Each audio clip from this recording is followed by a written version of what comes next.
తాకట్లో ఉన్న బంగారాన్ని విడిపించి ఆ రోజున మార్కెట్ ధర కట్టి మిగిలిన డబ్బును మీకు అందిస్తుంది కొమ్మూరి గోల్డ్. విషయానికి వస్తే నాకు చాలా ప్రశ్నలు ఉన్నాయి.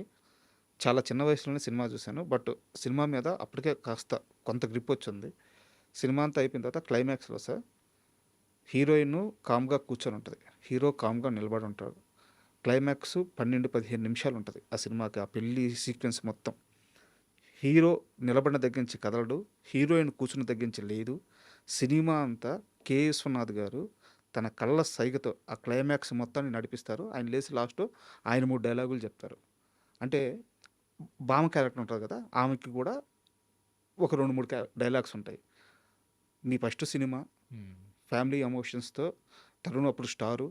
సో మీరు కావాలంటే ఆర్తి అగర్వాల్ చేత, తరుణ్ చేత మంచి క్లైమాక్స్ పెట్టుకొని యూత్ని కిదెక్కిచ్చే క్లైమాక్స్ పెట్టుకోవచ్చు.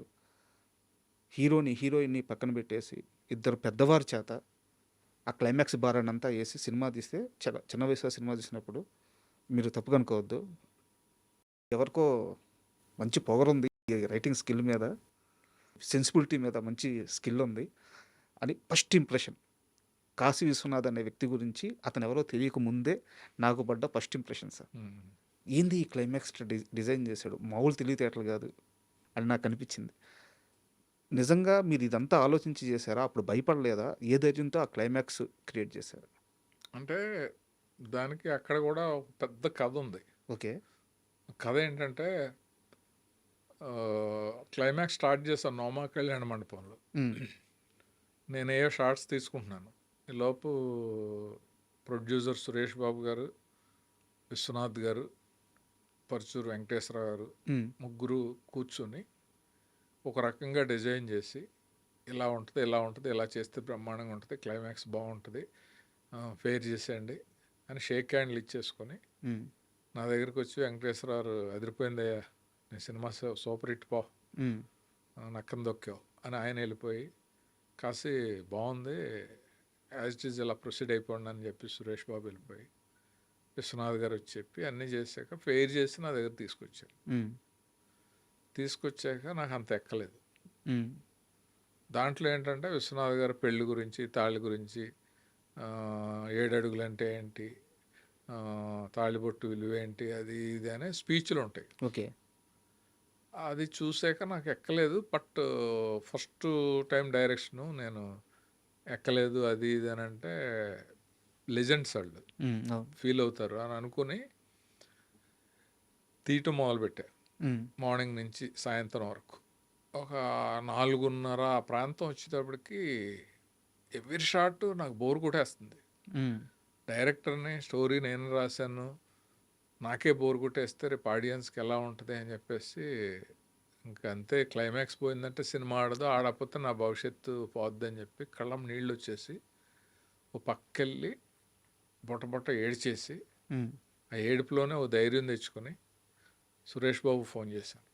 ఫోన్ చేసి, బాబు సినిమా షూటింగ్ చేస్తున్నాను కానీ డైరెక్టర్గా నాకే బోర్ కొట్టేస్తుంది, క్లైమాక్స్ నచ్చలేదు నాకు అనగానే ముందు ఆయన షాక్, ఒక నిమిషం బ్లాంక్గా అలా ఉన్నాడు. ఉండి ఇప్పుడు ఏం చేస్తున్నారు అంటే, విశ్వనాథ్ గారు ఒక పేజీ డైలాగ్ ఉంది, అది పెద్ద షార్ట్ పెట్టాము, అది తీస్తున్నాము అని అంటే, వద్దు ఆపేసి ప్యాకప్ చెప్పి వచ్చే అన్నాడు. బా అన్నాక విశ్వనాథ్ గారు ఫుల్గా ప్రిపేర్ అయిపోయాడు. సో కెమెరామెన్ పిలిచి, బాగోదు ఇలా ఆపేసాము అని ఆపేసి ఆ డైలాగ్ వద్దు అంటే బాగోదు, ఈ షార్ట్ తీసేద్దాం, అలాగే ప్రొడ్యూసర్ కూడా ఖర్చు ఉండకూడదు కదా, కెమెరా మీరు ఆన్ చేయకండి, నేను స్టార్ట్ కెమెరా యాక్షన్ ఇవన్నీ చెప్తాను, షార్ట్ అంతా అయిపోయాక ఓకే కట్ అని చెప్పిన తర్వాత ప్యాకప్ అని చెప్తాను అని చెప్పి కెమెరా రన్ చేయకుండా ఆ షాట్ పెద్ద క్రెయిన్ షాట్, ఒక పేజీ డైలాగ్ విశ్వనాథ్ గారు చాలా ఎమోషనల్గా చెప్పి అన్నీ చెప్పారు. అయిపోయింది, డైలాగ్ అయిపోయింది, కట్ ప్యాకప్ అన్నాను. అన్నాక అందరూ వెళ్ళిపోయారు. నేను డైరెక్ట్గా సురేష్ బాబు దగ్గరికి వెళ్ళాను. వెళ్తే ఏంటి ప్రాబ్లం అన్నాడు.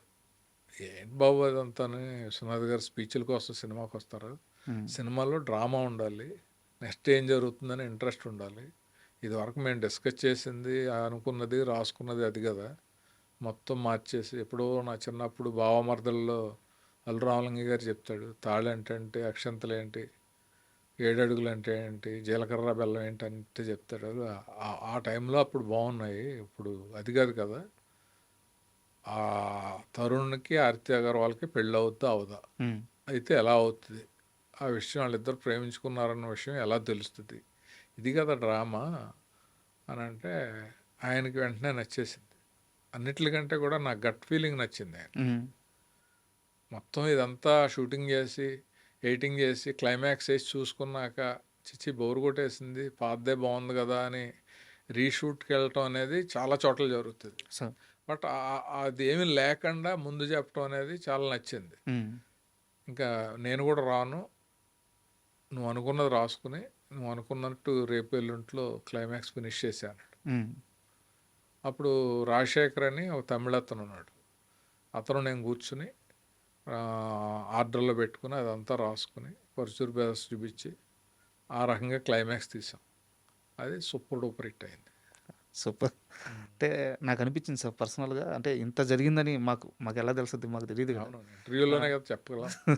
కొంతమంది చెప్పరు, సార్ నేను నాకు అదేం లేదు. ఎందుకంటే జరిగింది అబద్ధం అయితే చెప్పకూడదు, కానీ జరిగిన నిజాన్ని చెప్పడానికి ధైర్యం ఉండాలి కదా.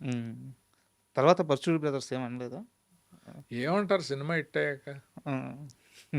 ఇప్పుడు మాదే తప్పు, క్లైమాక్స్ అలా ఉండదని ఎవరు అంటారు కదా. సార్ అది కూడా ఆడుతుందేమో అనే కాన్ఫిడెన్స్ ఉంటారు. అవునవును, వాళ్ళు ఎంత గొప్ప రైటర్లు, వాళ్ళు ఎన్నో ఇప్పుడు చూస్తారు. అన్నిటికంటే మెయిన్ ఏంటంటే నేను కర్త కర్మ క్రియ ఆ సినిమాకి. అది ఫ్లాప్ అయినా ఇంకోటైనా ప్రొడ్యూసర్కి డైరెక్టర్కే ఉంటుంది, కానీ రైటర్స్కి ఏమి ఉండదు కదా. సార్ సో అందువల్ల నేను నిర్ణయం తీసుకుని నేను చెప్పి నేను అనుకున్నట్టు చేశాను కాబట్టి నాకు ఆ సూపర్ హిట్ వచ్చింది. అంటే యాక్చువల్గా నేను విన్నది ఏంటంటే, మీరు డైరెక్టర్ అవుతున్నప్పుడు ఈ సినిమాకే మహేష్ బాబుని ఇస్తాను అని సురేష్ బాబు గారు మీకు చెప్తే తరుణ్ కావాలని మీరే అడిగారంట, ఎందువల్ల? ఇస్తానని ఏం కాదు, ఒక కథ చెప్పాక మహేష్ బాబు బాగుంటాడు ఈ క్యారెక్టర్కి అని అన్నాడు ఆయన. సో మహేష్ బాబు బాగుంటాడని ఆయనకు అనిపిస్తే, ఆయన ప్రయత్నిస్తే మహేష్ బాబుని తీసుకురావటం అనేది కష్టమేం కదా వాళ్ళకి. అవును. కాకపోతే మహేష్ బాబు చాలా బిజీగా ఉన్నాడు. ఆయన సార్ బిజీగా ఉన్న హీరో టక్కన కమిట్మెంట్స్ వదిలేసి మనకు రావడానికి 1.5-2 సంవత్సరాల్లో పట్టేస్తుంది. ఓకే. అప్పటికే నా కెరీర్ లేట్ అయింది, 3 సినిమాలు చేసాం, ఇంకా ఏంటి చేయట్లేదు డైరెక్షన్ అనే మూడ్లో ఉన్నాను నేను.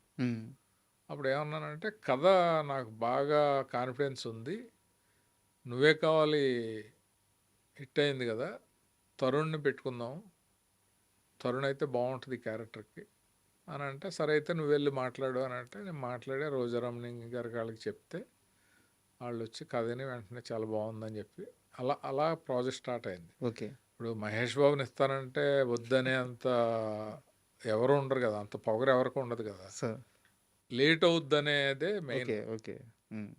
అండ్ యాక్చువల్గా మీకు ఇప్పుడు ఆకలేస్తుంది, ఒక వారం రోజులు పోయాక బిర్యానీ పెడతాను అంటే వద్దు ఇప్పుడు ఆవకాయ పెట్టండి నేను వేసుకు తినేస్తాను అంటాం కదా. కరెక్టే, అది కరెక్ట్ డెసిషన్. ఆ టైప్లో ఆ డెసిషన్ అనమాట.